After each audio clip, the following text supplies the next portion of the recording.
Today we're talking about aggravated assault, and more specifically, what happens when a certain class of individuals are the victim of an assault. If that happens, then it goes from a regular assault into an aggravated assault. And there's a different list here of individuals who, if the assault is committed upon them just due to their profession, it will elevate it from a regular assault up into a felony aggravated assault. So let's do a quick refresh on what regular assault is. Regular assault is defined by 13-1203. This is a misdemeanor assault. You can get it one of three ways. One, if you actually cause physical injury to somebody else. So if you are being charged with assault and you actually, the facts are that you actually caused injury, there was contact and somebody else was injured, that's one way to get assault. The second way you can get an assault is if you put somebody in fear of imminent physical contact or physical harm. It's apprehension of imminent physical injury. That's a second way to get assault. So there may not actually be an injury, but a person who believes that an injury is going to be inflicted upon them, that is enough to charge you with assault, even if there was no contact.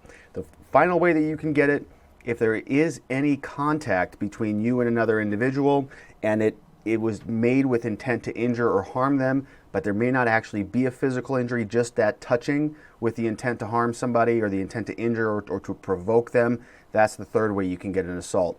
These are all misdemeanor level assaults. If any of this conduct happens to a protected class that's defined in the statute, 13-1204, it will elevate it from a misdemeanor assault up into an aggravated assault. Misdemeanor is the lower level, kind of more minor offenses. Felonies are obviously very serious. So let's run through what these protected classes are. The conduct doesn't have to be any different. In a different video, I spoke about aggravated assault conduct, using a deadly weapon, causing injury that leads to substantial disfigurement. Those types of things are different conduct that happens to an individual. But all you need for this portion of the statute is to do one of these three things to one of these types of people. So the first is a peace officer. So this means police officers. So if any of this stuff happens to a police officer or a peace officer, somebody who is charged with their duties are enforcing the law, same with a constable. If any of these things happen to a peace officer or a constable, somebody who's enforcing the law, that makes it an aggravated assault. It elevates it from a misdemeanor to a felony. Same with a firefighter or anybody who's kind of in that same field. A firefighter, a fire official, anybody who's part of the firefighters department.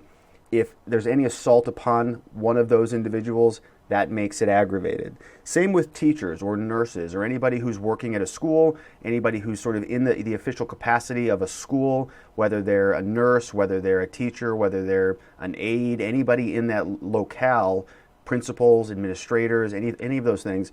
If an assault, one of these three things occurs on that individual, that's going to aggravate it. Same with healthcare practitioners.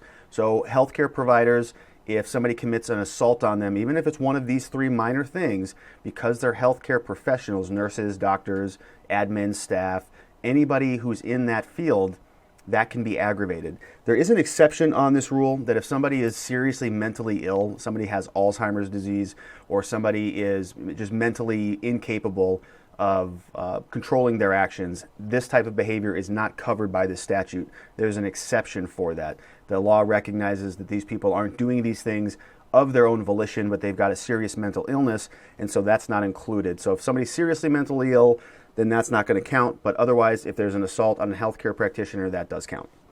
Same with prosecutors. This is penalized very seriously. So if there's an assault on a prosecutor, so anybody who's working for the county attorney's office, any city prosecutors, anybody who's a licensed attorney whose job it is to prosecute people for crimes, if they are assaulted in any way, that's going to be aggravated. It has to be done within the official, as a result of the official execution of their duties, or as a result of the execution of their duties. So, for example, if a prosecutor's at a grocery store and somebody, assaults them, they get in an argument, they're assaulted, that's very unlikely to be covered by this statute. But if somebody is being charged by a prosecutor and that individual responds in court or outside of court and assaults that prosecutor doing any one of these things, that's going to be aggravated, and the penalty is very severe. Same with code enforcement officers. So code enforcement officers are typically people who are driving around and making sure your grass is cut, your trees are trimmed, or they are doing code enforcement by doing inspections and those types of things. So if they're assaulted, they're also protected. Same with park rangers. Park rangers are pretty self-explanatory. It's just another kind of subcategory. People who are enforcing camping zones or state parks or any of those things. Park rangers, if they're assaulted, that will be aggravated. Public defenders as well. Public defenders is kind of the opposite of the prosecutor. A public defender is somebody who is appointed by the government who will help people when they are charged with crimes. If somebody who's charged with a crime assaults them, that's going to be aggravated. It's also, again, same with the prosecutor. It needs to be while that person is engaged in their official duties. This actually applies to all of them. So all of these people need to be engaged in their official duties or in the execution of those duties or as a result of those duties. So they may not be at the office. The prosecutor may not be at the office at the time when they're assaulted, but if they're at the grocery store and somebody who they're prosecuting is upset with them, bumps into them, they get into an argument, there's an assault, that's a result of their official duties, so that's going to count. And lastly, judicial officers. So anybody who's involved in the courts, bailiffs, judicial assistants, stenographers, judges, anybody who's involved in the court process, anybody from top to bottom, if they're assaulted, that's going to be aggravated as well.